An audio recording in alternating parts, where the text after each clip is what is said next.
Nabda dengan basmalah. Bismillahirrahmanirrahim. Assalamualaikum warahmatullahi wabarakatuh. Waalaikumsalam warahmatullahi wabarakatuh. Kita bersiap nih Bapak semua. Alhamdulillah. Ada wajah baru. Baik. Alhamdulillah wassallallahu ala nabiyyi wa mustafa Muhammadin wa alihi wa sahbihi wa muqri'il Qur'ani ma'amudihi wa ba'du. Bapak sekalian yang dimuliakan Allah Subhanahu wa taala, alhamdulillah Allah pertemukan kembali kita ada salah satu majelis yang Allah cintai, ya kan? Majelis Al-Qur'an di mana kita berusaha untuk belajar Al-Qur'an dan kita bermohon kepada Allah agar kelak, ya kan, entah segera atau kapanpun, tentunya segera supaya kita diberikan kemudahan untuk mengajarkannya kembali, gitu ya. Dia belum dapat ini, yang belum.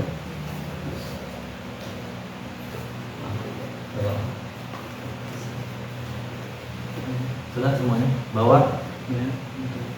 Bawa. Baik. Tidak lupa salawat dan salam kepada Nabi Muhammad sallallahu alaihi wasallam. Bapak sekalian rahimanallahu taala wa iyyakum jami'an. Sudah dibuka di halaman 3? Sudah dibuka di rumah? Belum. Jadi di situ ada dua dalil, ya. Yang pertama adalah dari Al-Qur'an. Ya kan? Surah Al-Muzammil, ya kan, ayat 4. Kemudian yang kedua adalah yang datang dari Nabi Muhammad SAW. Jadi kalau kita perhatikan waratil Qur'ana tartila, itu kan kemarin sudah kita bahas, ya. Tartil itu adalah apa? Tajwidul huruf wa ma'rifatul wuquf. Ini dari kemarin, ya, bagian datang. Maka setelah itu di sini juga ada hadis khairukum man ta'allama al-Qur'ana wa 'allamahu, akhrajahu Bukhari. Bahwa sebaik-baik dari kalian adalah yang belajar Al-Qur'an dan mengajarkannya. Sudah dibaca ya? Baru dibaca sekarang. Baik. Lain kali ya, kalau tidak ada masalah, buka-buka terlebih dahulu nggak ada masalah. Yang penting jangan kemudian mengambil itu sebagai hujah, sebagai dalil untuk langsung diajarkan, gitu. Karena agama datang dari Allah, Rasulnya, kemudian para sahabat-sahabiyat, tabi'in, terus guru baru kepada muta'alim, gitu ya, yang sedang belajar. Sehingga jangan coba-coba untuk kemudian mengajarkan tanpa guru, begitu. Ini nasihat dari guru saya pada saya, sehingga kalau memang belum tahu, katakan belum tahu. Wallahu a'lam bishawab. Gitu. Baik, Bapak sekalian, kita buka di halaman 4. Karena yang tadi belum dibaca, kemungkinan ini juga belum dibaca, ya.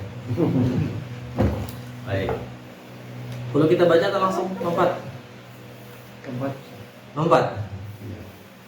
Ada yang sepakat dibaca? Baca sendiri bisa, ya. Atau paling tidak petunjuk umum kita bahas, ya. Petunjuk umum 1, mengikhlaskan niat setiap kali mengajar dalam rangka mengharap ridha Allah Subhanahu wa taala. Ini mengajar, ya, berarti kami. Ya. Kemudian senantiasa mengajar dengan mengharap pahala, ajar atau balasan, karunia dan keutamaan dari Allah Subhanahu wa taala, sehingga setiap mu'allim bisa tetap sabar menghadapi muta'allim. Kemudian menguatkan azam, harapan dan keyakinan bahwa para muta'allim adalah masa depan kita dan umat Islam, sehingga tetap istiqomah dan tidak patah semangat dalam menghadapi berbagai problematika muta'allim. 4, sikapilah setiap problematika muta'allim dengan lemah lembut. Istilah muta'allim paham gitu? Orang yang belajar. Iya, yang sedang belajar. Jadi di Mukamila itu tidak menggunakan santri dan ustadz, ya. Karena bahkan mu'alim itu akan ada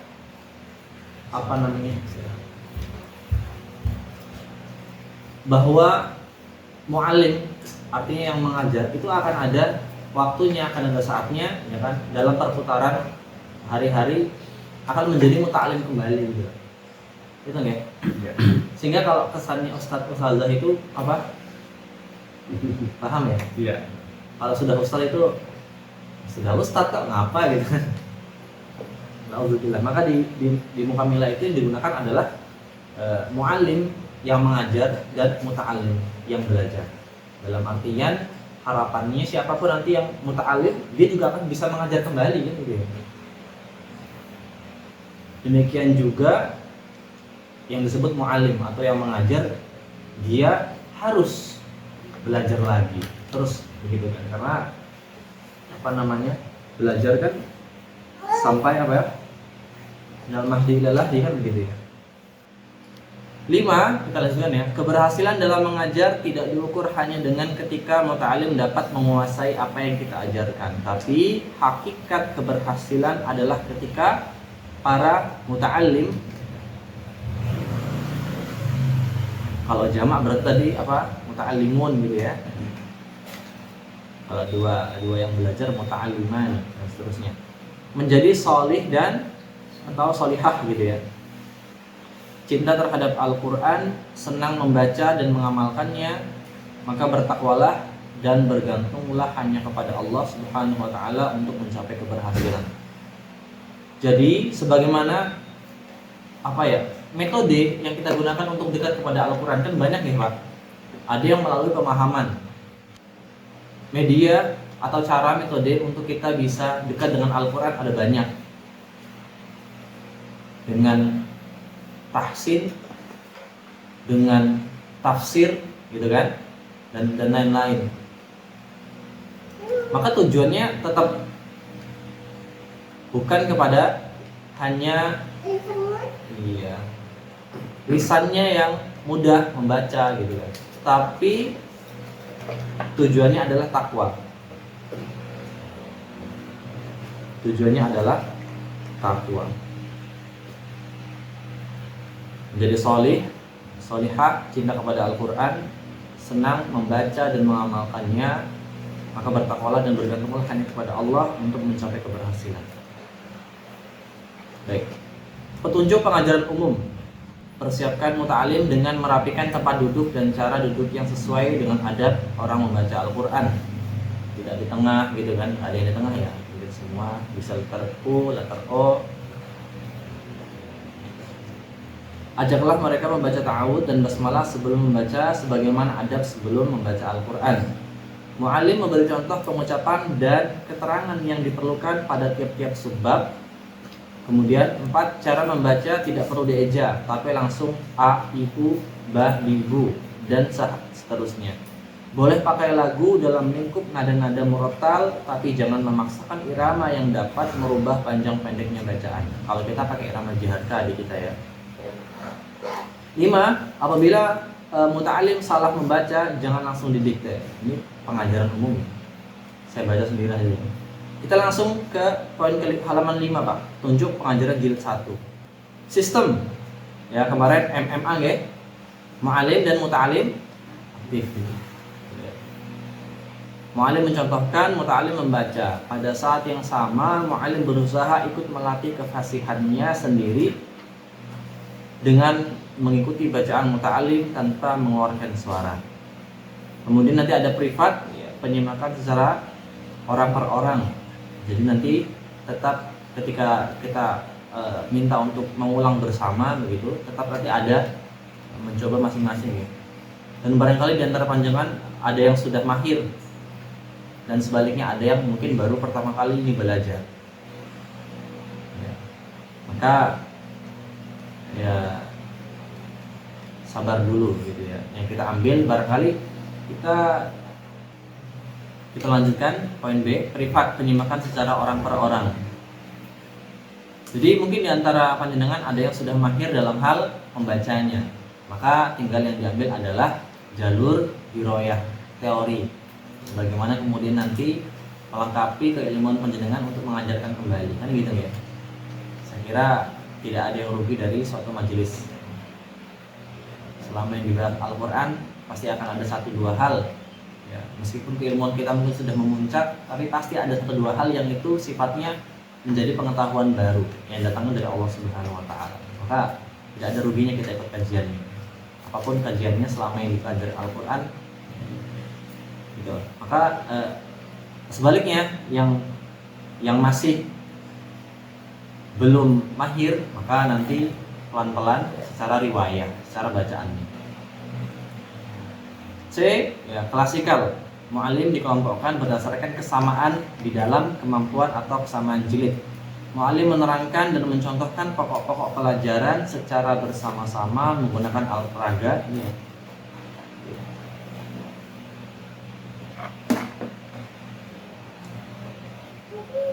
Selanjutnya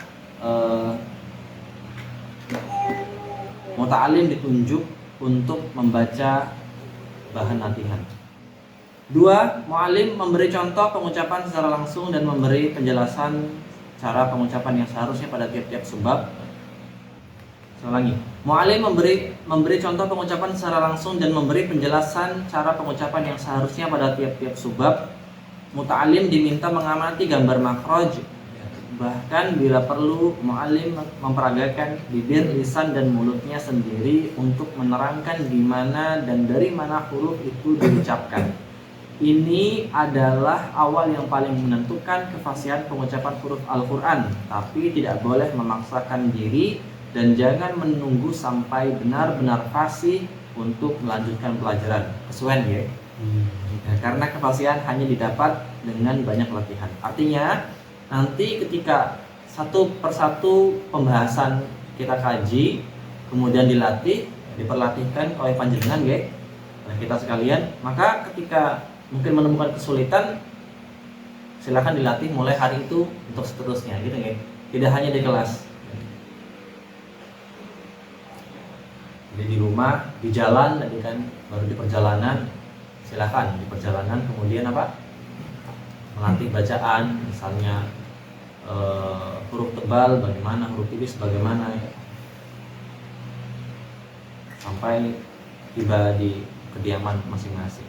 3. Pada jilid 1 ini tidak ada bacaan panjang, sehingga mu'alim harus tegas dalam mengingatkan kesalahan karena memanjangkan bacaan. Nanti misalnya begini Pak, ada ba berharokat fathah, ba berharokat kasrah, dan ba berharokat dhammah. Maka tidak dibaca babi bu gitu ya, sebagaimana yang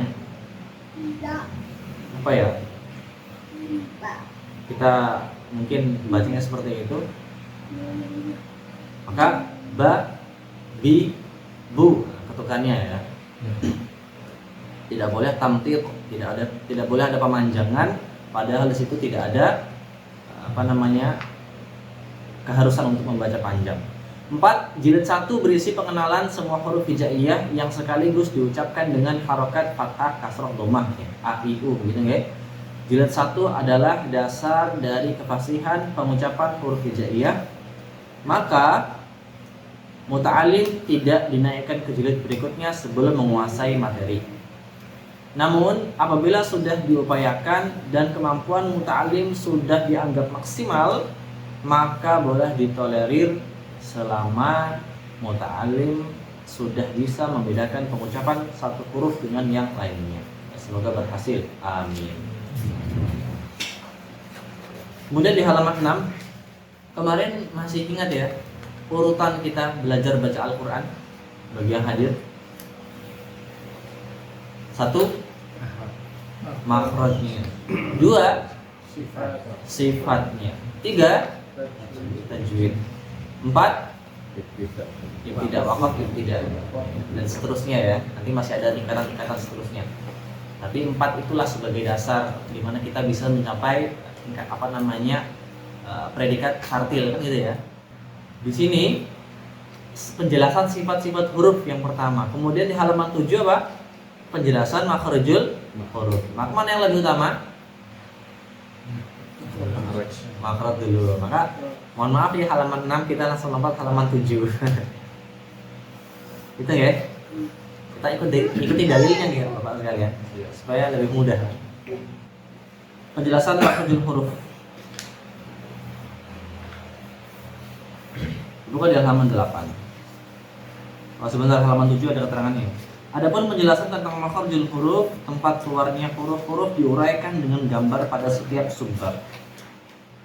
Makharijul huruf di situ ada 5 yang pokok. Pelan-pelan ya, dipahami. Bagi yang sudah paham, sabar sebentar gitu ya. Jangan dulu lihat hurufnya. Saya tekankan, jangan dulu lihat huruf-hurufnya. Gitu ya. Lihat dulu angkanya. Di mana angka itu menunjuk? Di mana angka itu menunjuk? Jadi kalau kita melihat sebuah rumah, yang kita lihat depannya dulu gitu. Jangan langsung dalam, kan kira-kira gitu ya. Karena kita masuk dari depan, bukan tiba-tiba ada di dalam.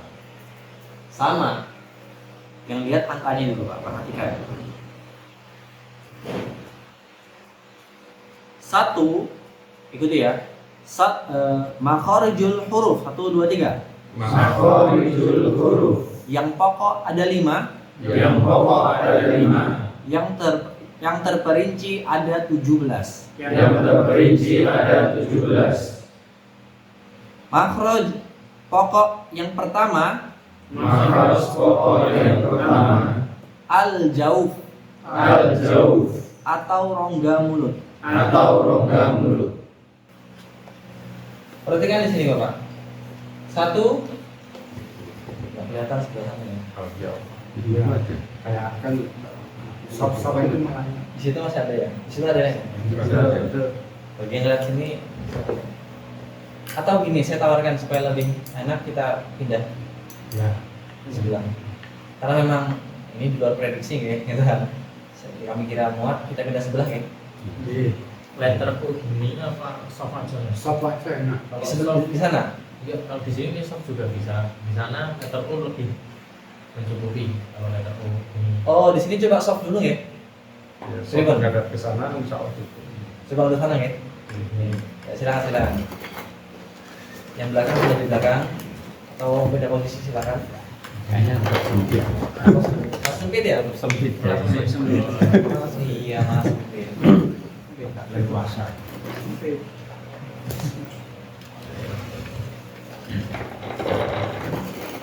Mungkin kalau di situ Sini. iya.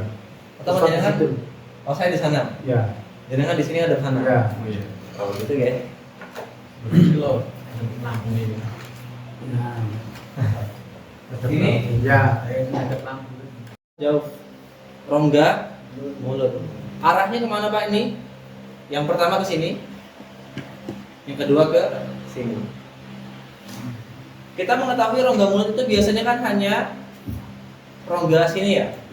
Tapi sampai ya, rongga tenggorokan. Ya. Beda ya, kerongkongan sama tenggorokan beda. Iya. Kerongkongan berarti ya. Rongganya itu al jauh. Hurufnya apa di situ? Hamzah. Alif, Alif. wawu dan ya.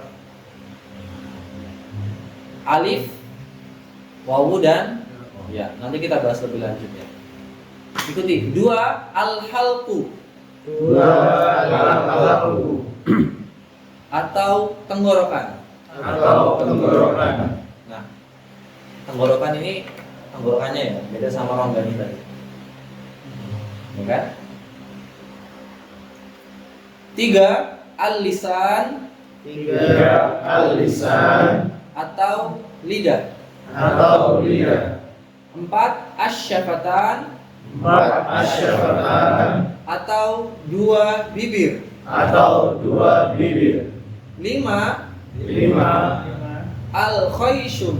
al-khayshum. Atau rongga hidung. Atau rongga hidung. Jadi yang pertama adalah al-jauf, Yang kedua al-halq. Yang ketiga lisan. Yang keempat Asyafatan. yang kelima Al-Khayshum. 1 menit dihafal.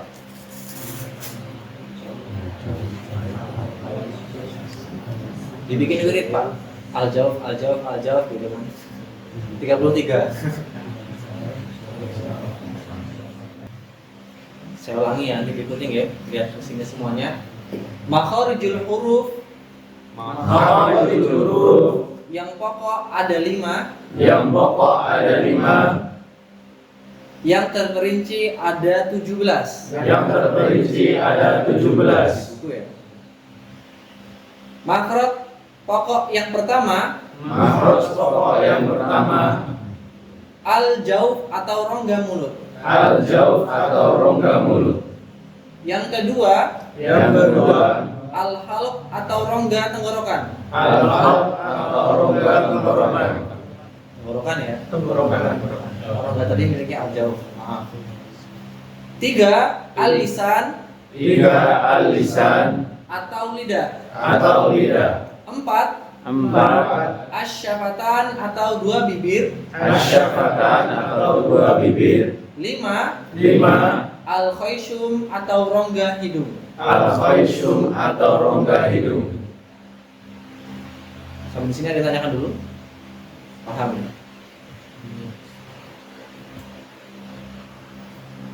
Jadi al-jauf ini Bapak sekalian, hurufnya apa di situ tadi? Alif. Alif, wawu dan ya. Ya, huruf mat. Kalau alif ketika berharokat, harokatnya fathah. Alif itu berubah menjadi hamzah. Gitu ya. Maka nanti kita mengenal ada istilah hamzah wasol dan hamzah qat'i. Hamzah qat'i itu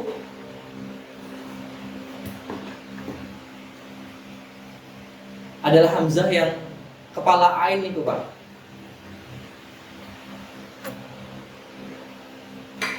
Di belakang ya. Di halaman belakang itu nanti ada ya. Di sampingnya. Hmm? Kalau yang di buku di sampingnya. Oh di sini ada ya? Ada. Oh iya. Kalau di buku di sampingnya itu, ya kan? Ada kepala ain, ya. Itu kalau hamzah qat'i. Ini hamzah wasal. Tapi kembali kepada tadi bahwa kenapa al-jauf itu di rongga mulut sampai rongga kerongkongan, atau rongga yang ada di tenggorokan. Ya. Karena alif itu nanti serupa dengan hamzah. Coba al-halqu. Hurufnya apa aja di situ?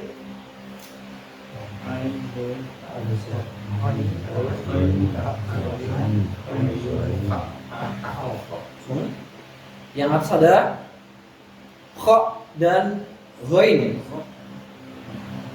Ya. Dari yang hijau atas hijau sampai hijau itu, Pak.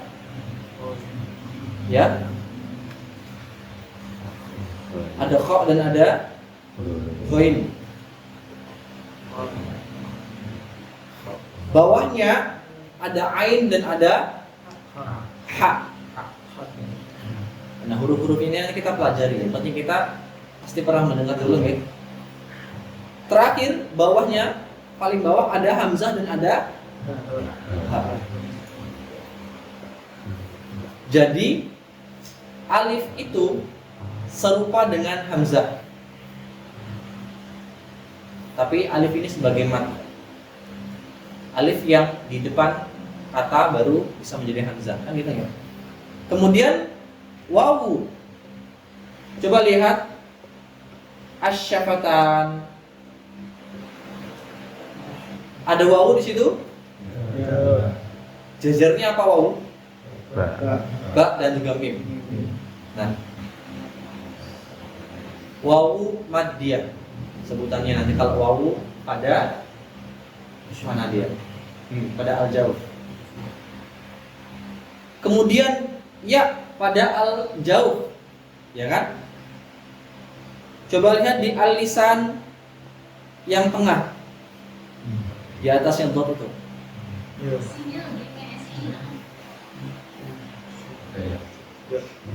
Ada? Oh, iya. Pelan-pelan ya, pelan-pelan memahaminya begini ya. Al-jawf ada alif, ada apa lagi tadi? Wow. Dan ada ya. Semuanya disebut maddiyah sebagai huruf mad untuk panjangkan. Nanti kita belajar pelan-pelan ya, ini pengantar saja.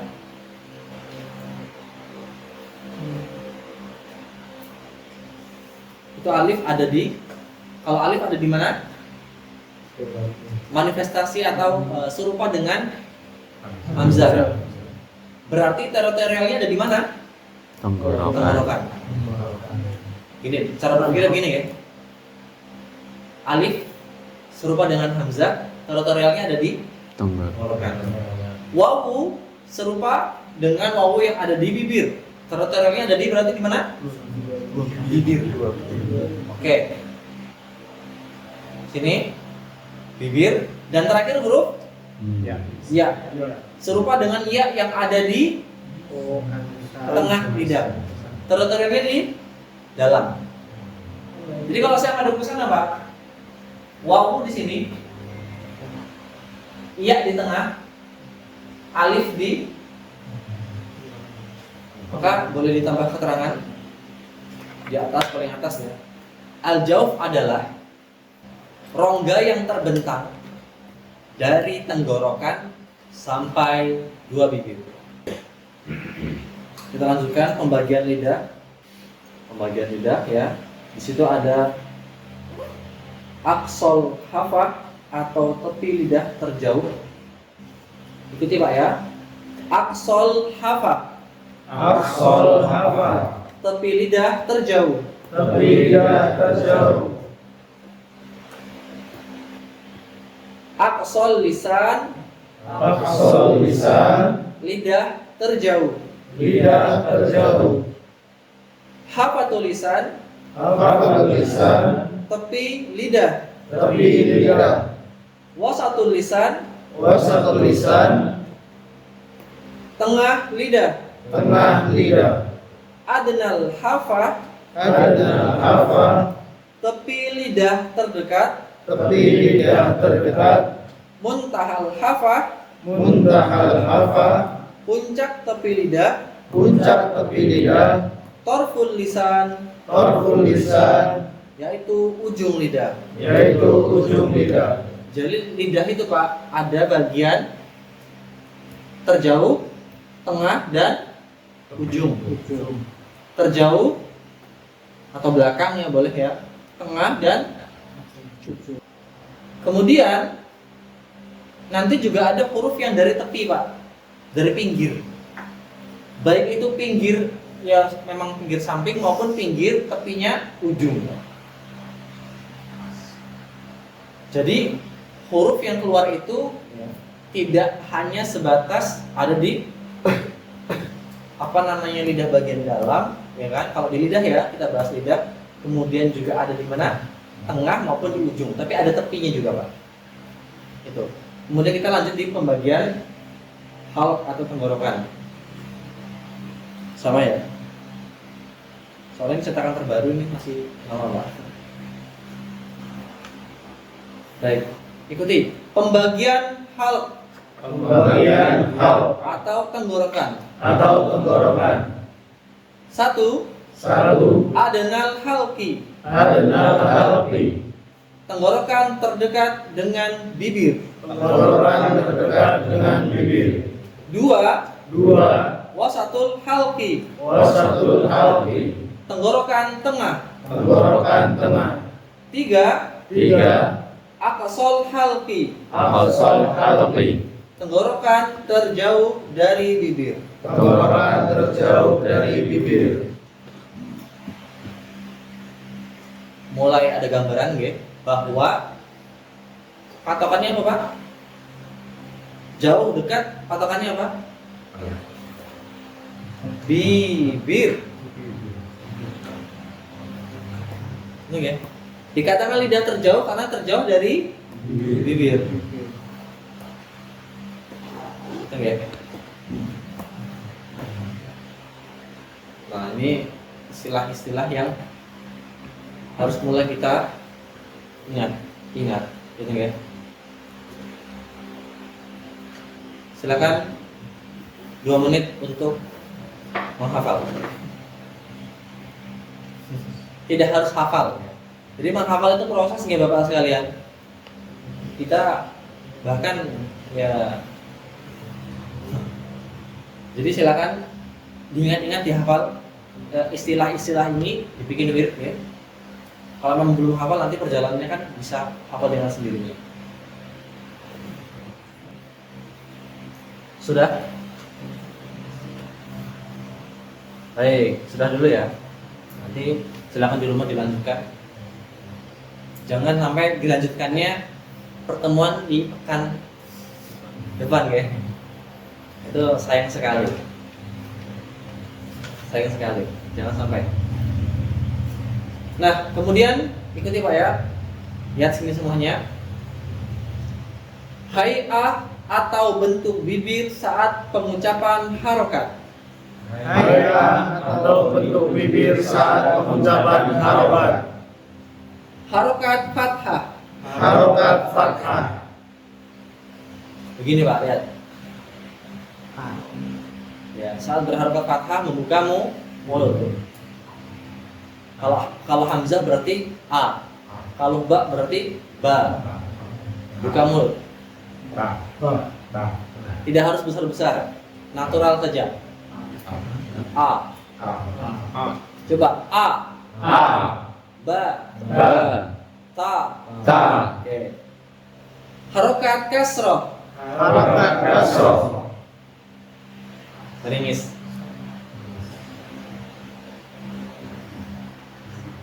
I. B. T. Harokat dhammah. Harokat dhammah. Monyong. Harus Nyom. Oke. Tidak boleh tidak monyong Pak. U. Sebentar saya contohkan salah. Sebentar saya contohkannya salah. Ini. Bisa, cuman tidak natural Pak. Harus monyong. Harokat dhammah wajib monyong. Itu ya. Baik. Sekitar ini ada yang ditanyakan dulu? Tidak ada ya? Kalau tidak, silakan. Di kasroh itu harus mengiris atau menurunkan rahang. Ya. Lebih tepatnya, jadi kalau penggunaan ini lebih ke rahang Pak. Meringis itu kan kalau bahasa Jawanya ya. Kalau bahasa kita Indonesia berarti menurunkan rahang. Ya, itu lebih tepat saya kira untuk bahasa formalnya gitu ya. Menurunkan rahang. I, B, T, C. Makanya kalau Jawanya kan meringis. Gitu ya. Gitu, Bapak? Ada lagi tanyakan? Kalau belum ada, kita kembali ke halaman sebelumnya, Pak.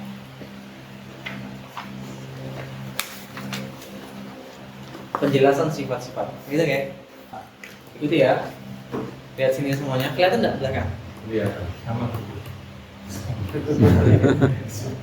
Ya karena memang ini harusnya lebih besar lagi. Ya, beginilah ya. Penjelasan sifat-sifat huruf. Penjelasan sifat-sifat huruf. A. A. Sifat huruf berantonim Sifat huruf berantonim atau berlawanan. atau berlawanan. 1. 1. Dari segi nafas atau udara. Dari segi nafas atau udara. Jahar atau jelas. Jahar atau jelas. Berlawanan dengan hams atau samar. Berlawanan dengan hams atau samar. Yang pertama adalah jahar atau jelas, berlawanan dengan hams atau samar. Jahar atau jelas adalah membunyikan huruf dengan tertahannya nafas sehingga terdengar bersih dan jelas. Selain huruf hams. Jadi huruf-huruf yang termasuk jahar sudah tidak boleh termasuk hams. Gitu kan? Jadi ini harus jelas. Dalam artian kalau sudah hams tidak boleh jahar, kalau sudah jahar tidak boleh hams. Nanti kita bahas lebih lanjut. B. Hams atau samad, yaitu membunyikan huruf dengan melepas nafas mengalir sehingga terdengar samar. Fahattahu syakhsun sakat. Oke.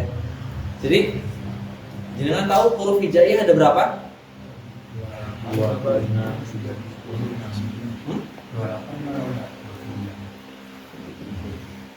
28 kalau ada 9. Jadi huruf hijaiyah itu wa'idatul huruf lil hijai. Tis'un wa ishruna, itu ya, 29. Bilang qira'i, enggak ada pertentangan yang berarti. Jadi huruf hijaiyah itu ada 29. 1 alif. Berarti alif, ba, ta, sa, jim, ha, kha, dal, ra, zai, shin, sad, dad, ta, dha, ain, ghain, fa, qaf, kaf, lam, mim, nun, waw, alif. Lam alif ya? Lam alif. Wawu, Lam alif. Lam alif.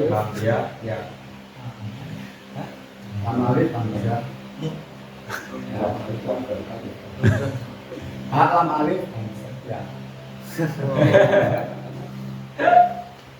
Intinya ada 29 yang dihitung sendiri. Lam alif tidak termasuk. Kalau lam alif termasuk nanti 30. Maka huruf hijaiyah itu ada yang berpendapat 28, ada yang berpendapat 29 dan ada yang berpendapat 30.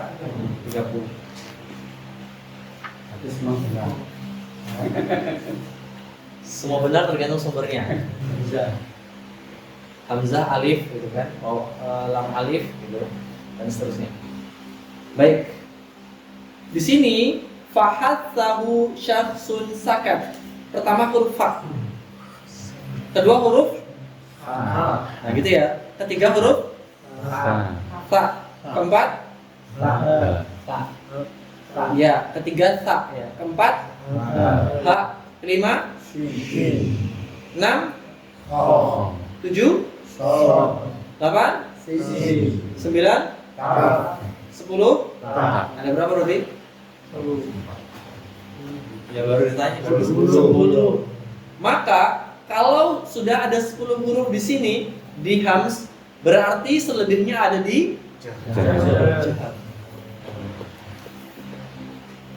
Saya tanya, ba ada di jahar atau di hams? Jahar. Kenapa? Ba ada di sini ya. Fahatsahu syakhsun sakat. Jim ada di mana?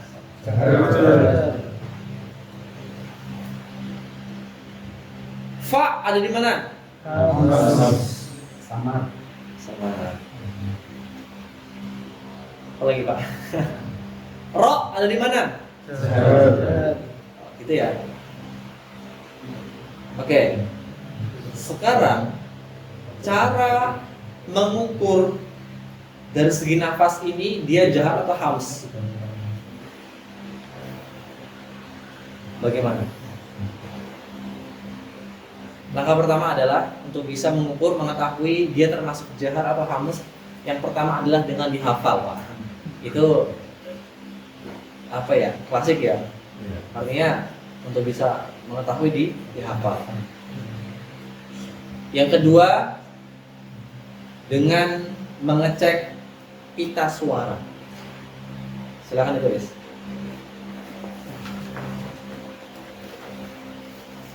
Pada bagian jahar dan hams ini, ya, ukurannya adalah pita suara. Tulis sih, pita suara, PIP teater, SSUARR. Dalam kurung getaran. Cara mengukurnya dengan apa? Pita suara. Yang diukur apanya? Getaran. Pelan-pelan harus ditulis semua, gitu ya. Supaya besok ketika supaya besok ketika persepsi atau pengulangan kembali itu nyantol gitu. Jadi pengukuran dengan getaran di pita suara. Contohnya apa? Huruf fa misalnya ya. Fa kenapa bisa hams? Tidak ada getaran. Tidak bergetar. Kalau jahar, coba fa, ikuti fa, alirkan, panjangkan, pegang. Getar betul? Apa lagi Pak? Ha, sa. Ya intinya begitu ya. Kalau jahar, apa misalnya? Ro. Coba getarkan. Getar betul? Zai. Kalau benar getar, kalau salah, kalau nggak getar berarti ini dulu Pak. Maka zai itu harus getar dulu. Selama ini kok saya baca zai nggak getar, berarti cacat, gitu lah gitu ya. Selama ini berarti panjenengan belum benar mengucapkannya. Maka sin.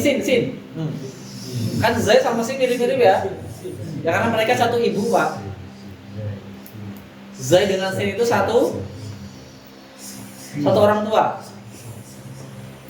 Sofiruha sodun wa zayun sinun. Sod, zai, sin. Tiga huruf ini kan si sulung ya. Yang pertama, anak kedua, anak ketiga Pak. Sofiruha sodun wa zayun sinun. Jadi mereka wajar kalau apa? Mirip gitu ya. Tapi namanya mirip tidak kemudian semuanya karakternya kan beda ya, sifatnya sama, sifatnya beda. Ketika sin dengan zai tadi, sin maksudnya mana? Hams, bukan hamas, hams, beda kan? Hams, bukan hamas. Oke gitu. Gitu kan? Dipahami? Apalagi jahar misalnya. Kalau huruf-huruf yang ba, jim, baju di toko misalnya itu sudah jelas pasti jahar. Kol-kola. Lanjut. Sebentar, pahami belum? 1 menit silakan dibaca. Jangan ukur waktunya. Nanti mungkin saya bisa sampai 3 menit Pak memberikan kesempatan. Yang penting ya dibaca aja dulu. 1 menit silakan dibaca kembali poin pertama. Terutama istilahnya silakan diingat-ingat. Hanya dengan membaca kembali, memahami. Kalau belum paham kan timbul pertanyaan gitu. Nah silakan ditanyakan. Biasanya nanti ngukur dari alif, ba, ta sampai ya itu hurufnya maksudnya apa gitu. Cukup ya? Jadi cara mengukurnya adalah dengan getaran. Ketika bergetar dia jahar. Ketika tidak bergetar maka dia hams. Ya, jadi dipanjangkan Pak hurufnya. Nah, gitu kan? Oh, enggak.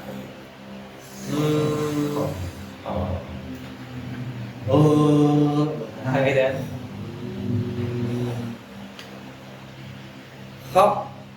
Masuk apa? Hah? Hams. Coba kok getar nggak jenengan? Kok getar ya? Ada yang getar nggak?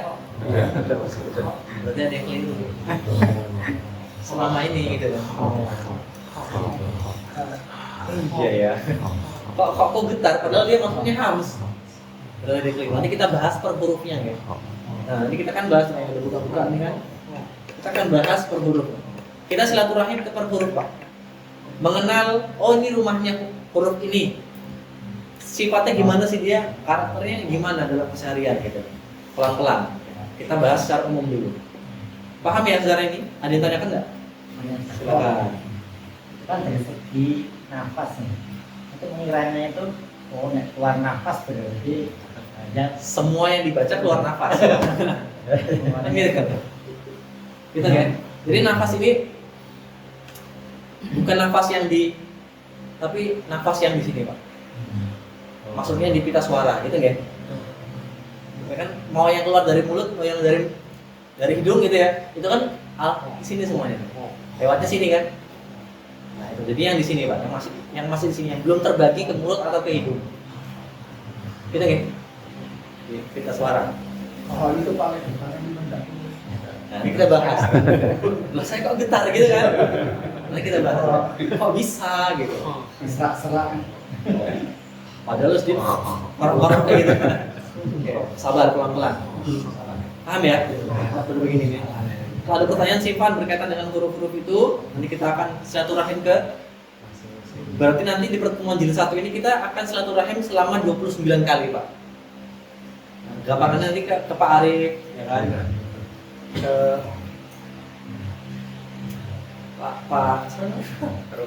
Pak Robi, dan seterusnya ke Pak Samsul, dan seterusnya ya.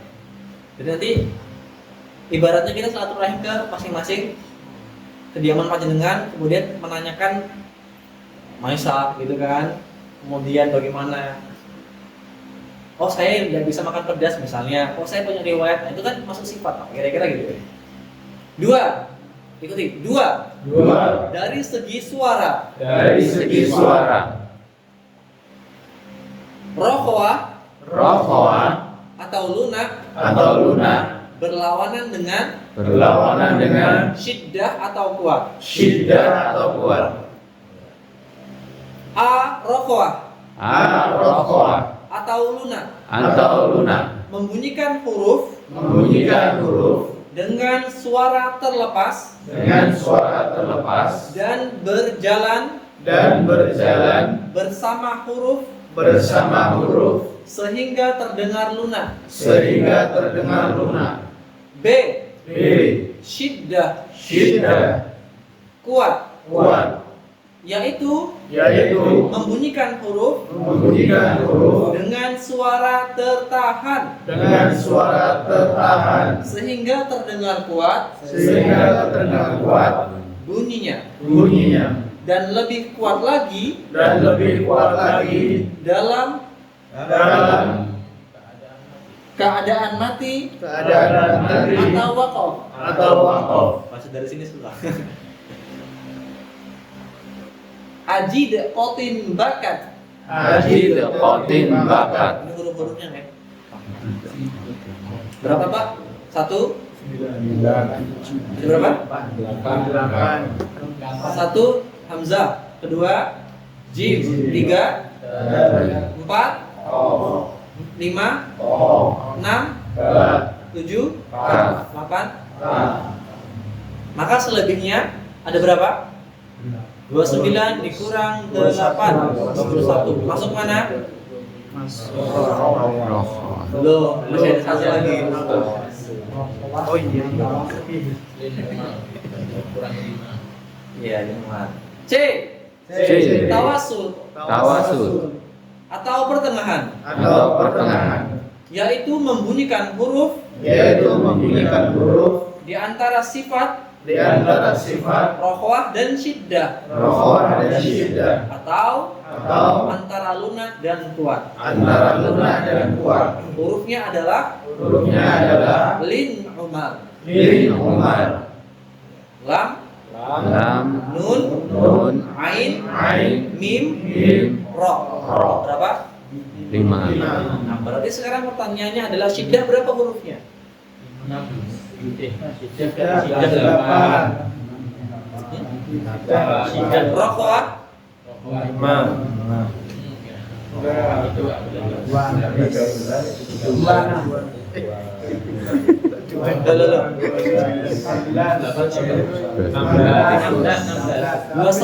dikurangi 8. 21 dikurang 5. 16. Betul ya? Berarti huruf yang termasuk rokoah ada 16. silakan dicoret. Dicoret-coret maksud ditulis maksudnya. Oke ya. Kita bahas. Pertanyaannya untuk mengetahui dia masuk rokoah syiddah dan tawassut, ukurannya apa? Ya suara, semuanya ukuran suaranya bagaimana kan? Ukurannya apa? Kalau yang tadi ukurannya adalah apa? Yang satu getaran di suara. Kalau yang kedua ini adalah aliran suaranya. Hamzah dalam kurung ditekan,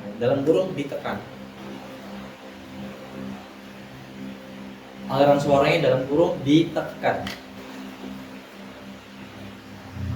Kalau tadi kita suara dalam kurung getarannya, kalau ini ditekan. Oke, Hamzah ikuti A. Tekan.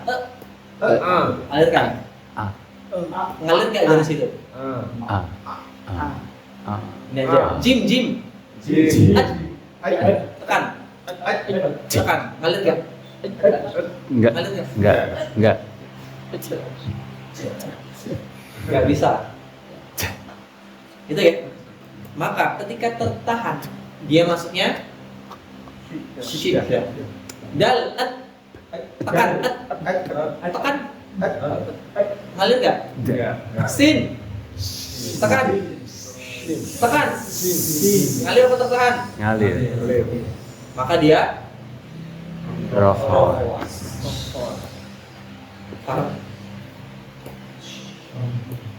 fa tekan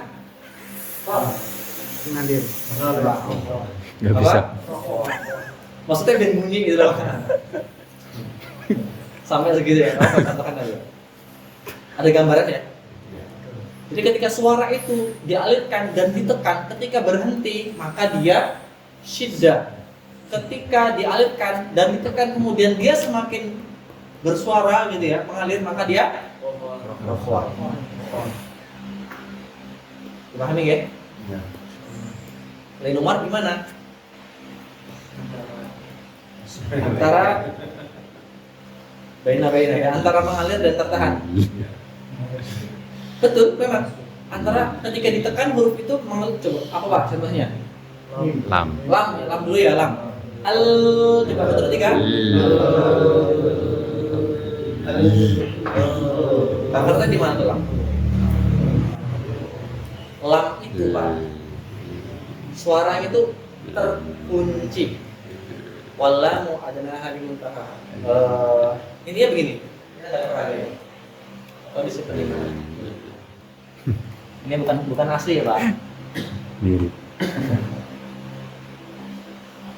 Ini ya. Ini ya. Nah, lidah itu kan sini ya. Iya. Ya kan? Wallamu adna halimul taha. Ya kan? Tepi lidah bagian ujung sampai tepi yang ujung pinggir Pak. Nah ini lamnya adalah huruf yang bukan pakai ujung lidah tapi pakai tepi Pak. Jadi lam itu Pak dari tepi bagian ujung sampai tepi ujung. Loh selama ini berarti saya mengucap dari ujung lidah yang sekarepe kan. Nah ini kita bahas lebih lanjut. Nah ketika ujungnya tepi sampai tepi ujung kan berarti kan nutup gini ya Pak ya. Gini kan? Karena tepi bagian tepi sini sampai tepi sini ya. Jadi bukan tepi sini aja tapi ini kan tepi sini Pak. Misalnya lidah nih. Tapi sisi sama tepi sama aja. Ya sisi. Ketika lidah begini, tapi ujung sini sampai tepi ujungnya Pak. Maka ketika ini menempel dengan langit-langit depan, ngalir nggak? Secara teori, sore kan masih keluar ya. Lewat mana? Sampai ke pinggir. Tepi. Sampai Samping. Samping Pak. Maka dia tertahan tapi Cor. telang lagi. Nun. Coba an wan nunu min tarafi tahtu ja'al ujung lidah dengan langit-langit sama. An lagi. Tutup hidung. Alirkan. Bisa enggak? Bisa enggak? Bisa enggak? Maka nun juga tertahan Pak, tapi yang ngalir bocornya dari Hidung. dan seterusnya. Paham bagian kedua? Jadi cara mengukurnya adalah dengan apa? Aliran suaranya dari makrotnya ya tentu ya, yang ditekan. Itu poin ke sampai sini dulu ada yang tanyakan? Pelan-pelan bro, pelan-pelan.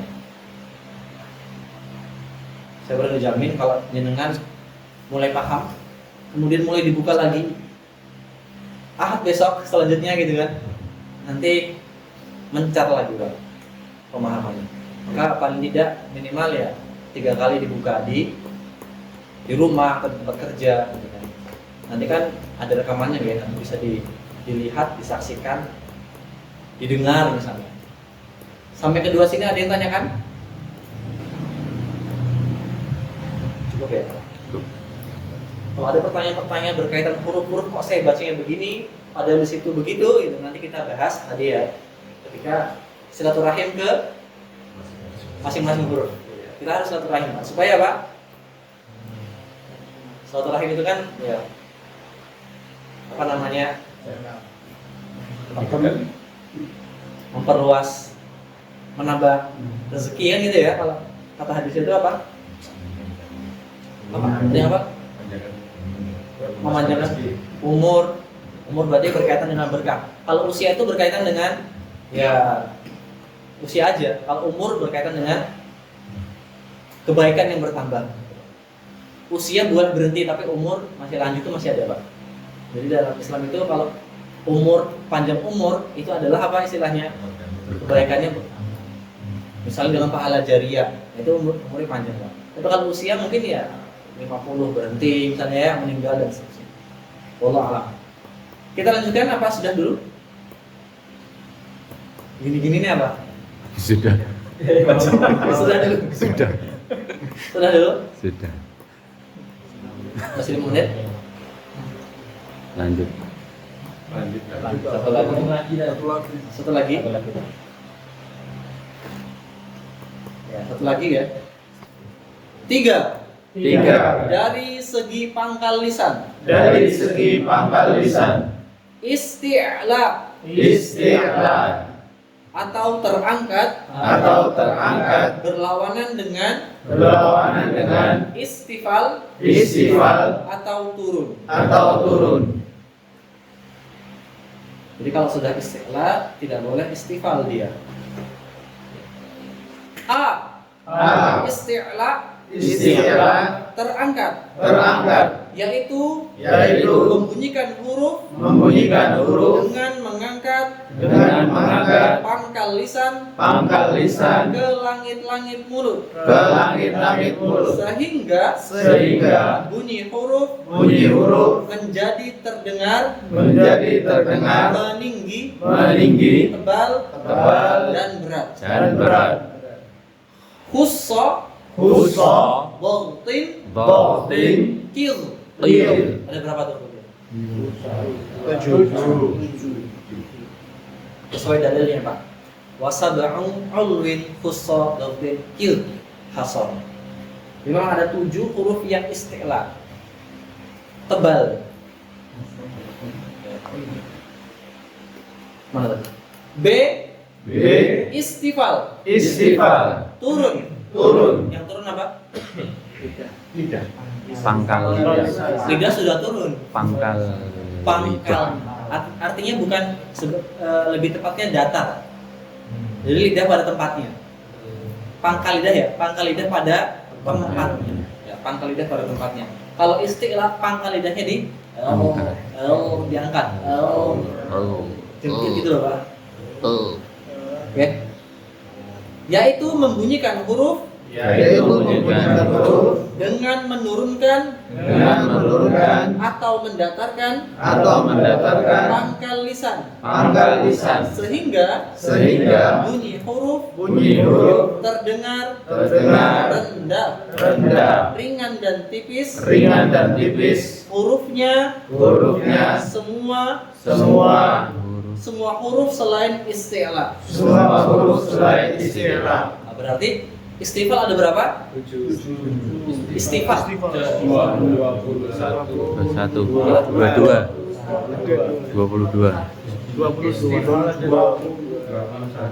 29 dikurang 7. 22. Hah? 22.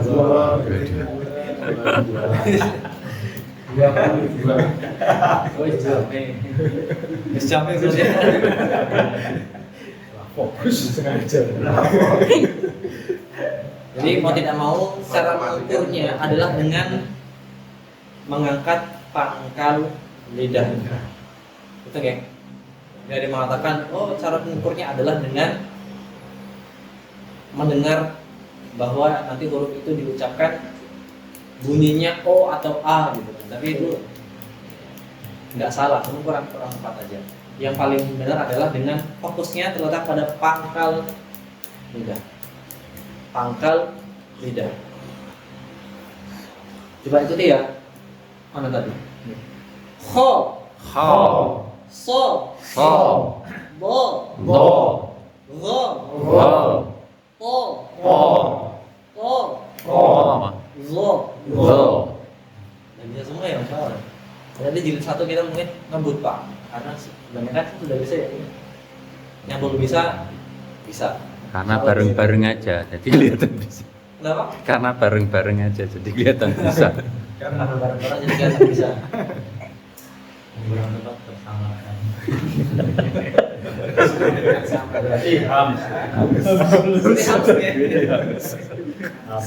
Karena kita jadi orang itu harus jelas, harus jahar. Baik, 3 menit silahkan istilah-istilah ini dipahami, diingat, ya, dijadikan wirid. Kalau ada yang ditanyakan, silakan. Itu cara mengetahui. Kan Tadi Ukurannya. mengutaran putaran. Yang kedua kan tekan tadi. Ketiga ini bagaimana? pangkal lidah diangkat. Ngeceknya di mana? Iya, ngeceknya dengan mengangkat pangkal lidah. Mengangkat pangkal lidah. Isti'la. Ini memang bunyinya rata-rata akan menjadi seperti O ya. Bunyinya rata-rata akan menjadi seperti O. Pertanyaannya, ro. Ketika berharakat fathah dibaca ra apa ro? Jadi kan mengangkat pangkal lidah enggak itu? Ro. Mengangkat pangkal lidah enggak? Selama ini enggak. Salah.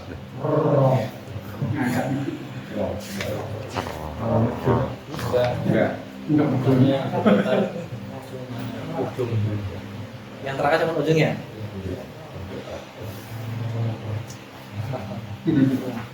Oke.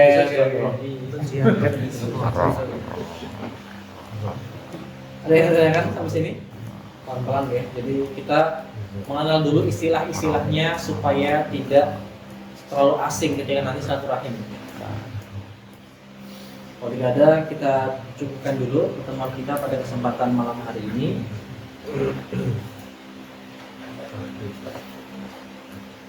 Kita baru mulai, guys. Kita cari polanya sendiri. Tadi di pembahasan awal sebelum kita pindah di sana ada satu kata yaitu mengikhlaskan niat. Mungkin menjadikan kesini dengan sebab-sebab macam-macam. Ada yang karena memang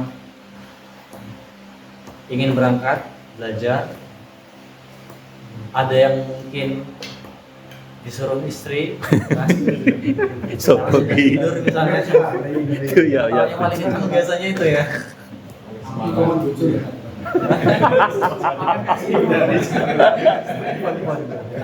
Gak usah jujur-jujur. Gitu kan ya. Jelas nih. Maka apapun latar belakang panjenengan berangkat ke sini, tetap diperbaiki niatnya, gitu ya. Mungkin asalnya sampai kerja misalnya, kemudian sudah waktunya leren biasanya, kemudian kok harus ada belajar memperbaiki bacaan Al-Quran di hari dimana besok itu hari Senin, gitu kan. Maka supaya kita tidak merugi, perbaiki niat ya Pak. Niat kita adalah apa? Belajar Al-Quran, tentu karena Allah Subhanahu Wa Taala. Jangan ada pengotor-pengotor lainnya. Jadi karena istri tadi pengotor boten. Boten Nyemangat ya Mas. Oh nyemangat. Boten. Penyemangat. Pemberi dorongan. Nanti ini di play loh Pak. Diedit ya Pak. Itu ya, yang tetap akan ada pengotor niat gitu, Pak. Gimana keikhlasan itu kan taklis ya, harus membersihkan niatan supaya tidak ada niatan-niatan selain tujuannya Allah Subhanahu Wa Taala. Maka apapun itu yang kita kerjakan, apalagi lingkupnya ibadah semacam ini, tentu harus ya kita niatkan karena Allah. Apapun latar belakang sebelumnya, itu ya karena apa? Karena istri, karena memang ingin belajar, karena di tempat kerja harus bisa atau tuntutan apapun, tetap kembalikan kepada niatan awal. Itu ya Bapak sekalian. Sehingga dengan begitu niat yang lurus akan dibantu oleh Allah. Innamal a'malu binniyat. Apapun tujuannya dapat insya Allah, supaya terhindar dari gangguan, dari dorongan istri. Mungkin itu bisa tercapai, tapi ilmunya mungkin di hadapan Allah sia-sia gitu. Kita melihat ada dalil yang menyebutkan tentang 3 golongan yang seharusnya masuk surga, ya kan? Ada kan ya? Tapi karena sepele, Allah seret buat dia diseret mukanya, kemudian dilemparkan ke neraka menjadi bahan bakar. Yang pertama siapa? Ya sebutlah orang yang berilmu, bukan? Orang yang berilmu, kalau di situ di hadis itu dikatakan bahwa selain memang katanya lillah, tapi ada sampingan niatnya apa? Supaya disebut sebagai orang yang berilmu. Udah dapat tuh kata Allah, tapi apa? Diseret, dilemparkan ke neraka. Kedua apa? Orang yang dermawan. Ketika ditanya, diuji dulu kan? Sama Allah ditanya, kau gunakan untuk apa hartamu? Dijawablah, engkau maha tahu ya Allah, aku gunakan hartamu dari engkau ini untuk apa? Bersedekah, berinfak, gitu-gitu ya. Tapi Allah maha tahu, azab takkan Allah, kamu berbohong. Kamu sesungguhnya hanya ingin disebut sebagai dermawan. Yang ketiga apa? Orang yang berjihad di jalan Allah. Sama kasusnya, supaya ternyata ingin disebut atau terlihat sebagai pejuang. Banyak nih pejuang. Jadi mulai dari orang pertama, kedua, ketiga, semuanya itu bisa kita analogikan dengan penafsiran atau kondisi kita era sekarang gitu ya. Entah karena kedudukan kita sebagai atasan yang seharusnya bisa ngaji, bagus, sehingga kita terdorong untuk ngaji. Itu nggak apa-apa, jadikan latar belakang kita penyebab dorongan untuk bisa ngaji. Tapi ketika mulai masuk ke sini dalam tempat ini, segera luruskan dan pertahankan niatan itu. Itu nggak Bapak sekalian. Yang dermawan juga begitu. Yang berjihad juga kan, berjihad sekarang apa? Banyak ya. Kalau kita lihat hadis dan ayat, terutama hadis ya, jihadnya kata Nabi itu kan macam-macam. Ketika seorang istri bertanya ingin berjihad bagaimana? Jihadnya seorang wanita adalah apa? Haji dan umroh. Ketika ada seorang anak gitu loh sebutannya, kemudian ingin ikut berjihad dengan Nabi, ditanya, apakah engkau masih memiliki orang tua? Masih. Kembalilah dan berbuat baiklah kepada mereka, jihad itu. Nah, ini memberikan gambaran kepada kita bahwa jihad itu adalah segala sesuatu yang dilakukan karena Allah dengan usaha sebaik-baiknya. Maka sebagai takmir masjid, sebagai guru, bahkan sebagai pribadi sendiri, itu kita pasti ada sebutannya jihad gitu. Kalau bahasanya mungkin jihad melawan hawa nafsu, itu yang paling ya, paling umum lah gitu ya, yang paling dialami oleh semuanya, itu ya. Maka perbaiki niat. Dengan memperbaiki niat, Allah akan bantu kita untuk bisa mendapatkan apa yang terbaik di sisi Allah Subhanahu Wa Taala. Mungkin kita kesulitan paham di dunia, mungkin kita kesulitan untuk bisa berangkat ketika ingin berangkat ke sini, tapi Allah sesungguhnya tidak melihat kepada itu semua nih. Allah melihat kepada apa yang kemudian menjadi hati kita itu berkualitas, sehingga nanti di sana di sana gitu kan, di akhirat mendapatkan kepastian yang sesungguhnya gitu loh, kelancaran yang sesungguhnya. Itu kan dalam surah apa? Al-Mulk yang kita sudah sama-sama hafal ya Pak. Gimana? Alladzi khalaqal mauta wal hayata liyabluwakum ayyukum ahsanu amala. Gitu ya. Diciptakan hidup dan mati, tujuannya nanti supaya di sana. Allah ingin tahu dari sana kita selama di dunia itu liyabluwakum ayyukum ahsanu amala. Siapa yang paling baik, paling berkualitas amalnya, dan amalan seseorang dilihat dari bagaimana niatannya. Allah yang lihat ya. Sekali lagi sudut pandangnya adalah Allah. Saya tidak tahu niatan jenengan juga tidak tahu niatan saya, karena itu ada di hati. Tapi Allah tahu. Gitu kita akhiri nafratin alhamdulillah wa doa kafaratul majlis. Alhamdulillahirabbil alamin. Subhanakallahumma wa bihamdika asyhadu an la ilaha illa anta astaghfiruka wa atubu ilaik. Di mukamilah itu di metodologinya ada pembacaan doa sebelum masuk ke materi Pak. Nah itu nanti ada di buku ini. Ya nanti silakan setelah ini dibahas untuk pembeliannya gitu. Harapannya semuanya punya, sehingga kalau yang sudah hafal nggak ada masalah doa-doanya gitu kan. Tapi yang belum hafal silakan nanti dipunyai buku ini. Di sini juga ada buku-buku doa-doa keseharian yang tentu datangnya dari Allah dan Rasulnya. Artinya ya doa-doa yang memang tentu ada minimal ada nilai sunnah gitu. Itu wassalamualaikum warahmatullahi wabarakatuh. Waalaikumsalam.